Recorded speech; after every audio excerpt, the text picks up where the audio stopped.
Welcome or welcome back to the channel. I'm Artsy. This is our development series where we focus on developments taking place in Montego Bay, Jamaica and across the world.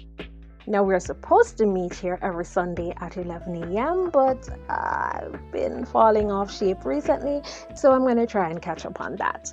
Alright, now let's get into it. Let's start with a new development regarding street vendors in Montego Bay.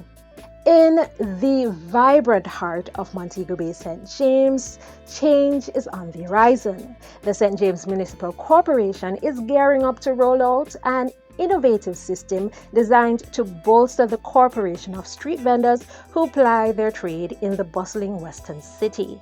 During the corporation's monthly council assembly last Thursday, Deputy Mayor Councillor Richard Vernon unveiled an exciting new venture poised to serve as a powerful motivator for these vendors. The launch is slated for the end of September.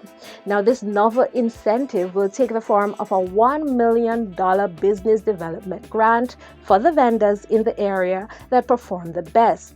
Now, in order to facilitate this, they will change how they select the areas to be used. This should ensure an increase in the number of vendors they can include. A compliance system will also be implemented along with the financial incentive. The grant is meant to be a lifeline aimed at supporting the vendors operating within the city. Its primary goal is to uplift their ventures even further. The corporation will be the proud sponsor of this transformative initiative, and of course, they will check in to make sure the grant is indeed being used correctly. What do you guys think about this initiative? Do you think that it will be successful? Let me know in the comments. Starting November 5, 2023, Canada Jetlines will be increasing their flights between Toronto and Montego Bay to twice weekly, with the possibility of even increasing to 3 times per week in the winter season, and depending on a few factors, they may even increase weekly flights to 5, plus adding Kingston to the list. Of course, they're too close and too fast.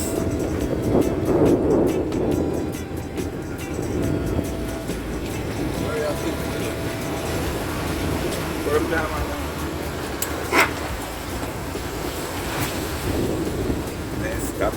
So you see them and come and stuff? No, Okay. Now, more on tourism. Have you heard anything about the Tourism Entertainment Academy that's apparently being planned for Montego Bay? Where have I been?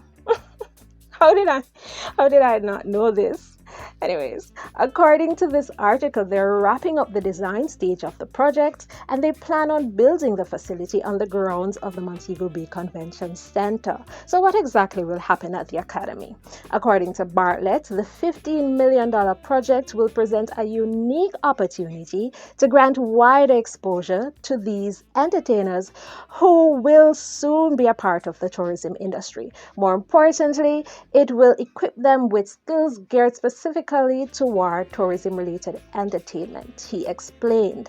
During the budget debate for 2022 to 2023 in March, Prime Minister Holness revealed that the Tourism Enhancement Fund would finance this project, positioning it as an attraction for tourists seeking an authentic taste of Jamaica's cultural offerings. Interesting. Now, in other tourism news, according to Donovan White, Director of Tourism, visitors to Jamaica are spending on average over US $20 more than usual each night.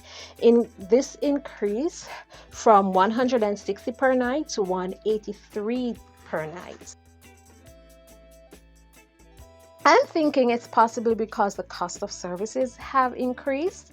Well, that's a first thought that came to mind. What do you think? Let me know in the comments, and don't forget to check out the other videos in my development series.